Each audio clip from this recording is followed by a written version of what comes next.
There's no excuse for the kind of violence that we saw yesterday. When individuals get crowbars and start prying open doors to loot, they're not protesting. They're not making a statement. They're stealing. My understanding is you've got some of the same organizers now going back into these communities to try to clean up in the aftermath of a handful of protesters, a handful of criminals and thugs who tore up the place. That is not a protest. That is not a statement. It's people, a handful of people taking advantage of a situation for their own purposes, and they need to be treated as criminals.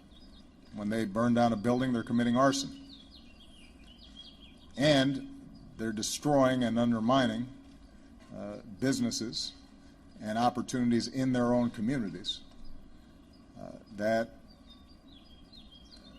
rob jobs and opportunity from people in that area.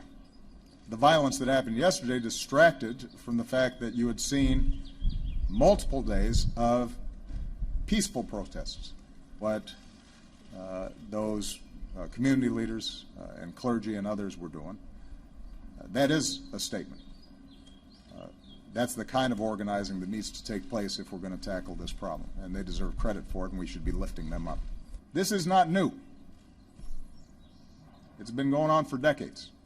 What's also good news is the task force that was made up of law enforcement and community activists that we brought together here in the White House have come up with very constructive, concrete proposals that, if adopted by local communities and by states and by counties, by law enforcement generally, would make a difference, making sure that the overwhelming majority of effective, honest, and fair law enforcement officers, that they're able to do their job better because it will weed out or retrain or put a stop to those handful who may be not doing what they're supposed to be doing. Obviously, our thoughts continue to be with the family of Freddie Gray.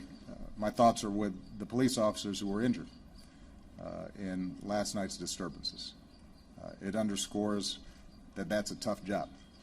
In those environments, if we think that we're just going to send the police to do the dirty work of containing the problems that arise there without, as a nation and as a society, saying what can we do to change those communities, to help lift up those communities and give those kids opportunity, then we're not going to solve this problem. And we'll go through the same cycles of periodic conflicts between the police and communities, and the occasional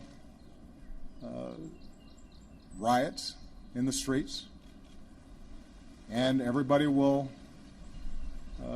feign concern until it goes away, and then we go about our business as usual.